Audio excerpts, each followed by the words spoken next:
আমি হাসলাম, ওরা বলে এটা লজ্জা নেই, এই জন্য এত হাসে। আমি কাঁদলাম, ওরা বললো বুঝি কোনোদিনই হাসতে পারে না। আমি খুবই উচ্ছলতা প্রকাশ করলাম, তারা বলল দেখো লোক দেখানোর জন্য কত কিছু করছে। আমি একটু মন খারাপ করে বসে থাকলাম, তখন তারা বলল ওর আসলের অবস্থাটা এখন প্রকাশিত হয়ে গেছে, ও আসলে এরকম গোমরামুখী। আমি একটু ধৈর্য ধারণ করলাম, তখন এরা বলল লোকটা খুবই ভীরু কাপুরুষ, এই জন্য তার সাহসিকতা নাই। যদি তার সাহসিকতা থাকতো, শক্তি থাকতো, তাহলে সে রিয়েকশন করতে, কিছু কথা বলতো।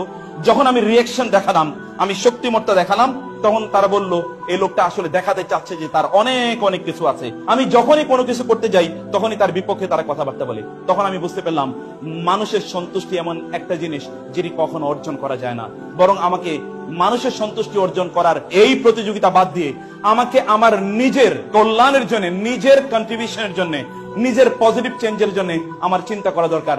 মানুষ কি বলছে না বলছে এদিকে আমার তাকানোর প্রয়োজন নেই।